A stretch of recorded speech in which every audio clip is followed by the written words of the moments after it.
كان صباحا، ومساء الخير إن كان مساء. معانا عملة جميلة جدا من 1335 هجري، 1917 ميلادي، حسين كامل سلطان مصر.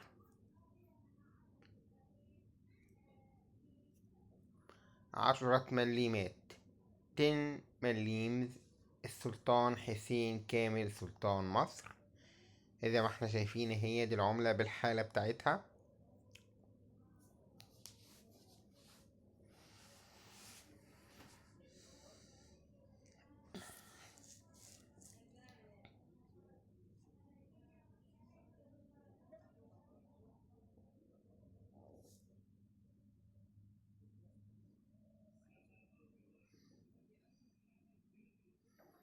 حسين كامل سلطان مصر 1333. واضح ان 1333 دي هي السنة اللي تولى فيها السلطان حسين كامل سلطان مصر، عشان كده مكتوب 1333 هجري طبعا.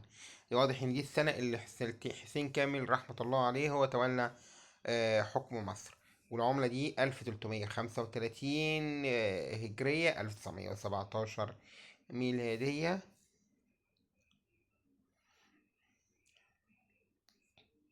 بالحالة اللي احنا شايفينها ديت.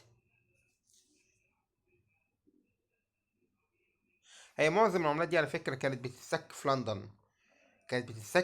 على فكرة معظمها كان بيتسك في لندن ويجي. ما كانش في دار سك هنا في مصر.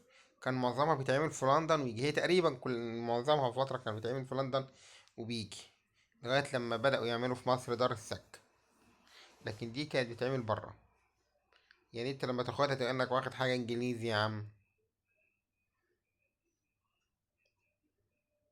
جميلة جدا. طبعا ديت أصلية مش كوبي، لان في منها كوبي. لما نيجي نشتري رجاء نخلي بالنا، لان نشتري من حد موثوق، لان في منها معمول كوبي. كوبي يعني مزور. في منها مزور في في الوقت الحالي، وفي منها مضروب وقت السلطان نفسه، اللي هو كان الناس اللي بيغشوا القرش كانوا بيسموه براني. لكن دي كوبي، دي مش كوبي، دي أصلية. طبعا احنا بنأكد دايما احنا لما نحب نشتري عملية عملات بنروح سوق ديانة خلف بنك فيصل الإسلامي، شارع 26 يوليو، ده لو احنا في القاهرة. وطبعا بنروح في وقت مناسب، لأن السوق بيشتغل من الساعة 9 الصبح للساعة 4 العصر. فاحنا بنروح في وقت مناسب الساعة 12 الظهر مثلا، والناس موجودين، التجار والهواة والناس دي موجودة، والسوق لسه منعقد في أوجه زي ما بيقولوا. ما نروحش الساعة 4 و3 ونص يكون خلاص الناس بدأت تنصرف لحالها.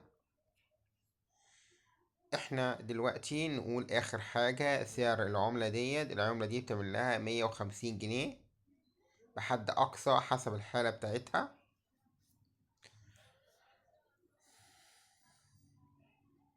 أتمنى إن حضراتكم تعملوا لايك للفيديو، ومشاركة للقناة، وإعجاب للفيديو. وفي حالة لو ما عجبكش تكتب ديسلايك وتقول لنا سبب عدم إعجابك بيه إيه. إلى اللقاء في حلقة قادمة بإذن الله. تحياتي لكم جميعا أينما كنتم.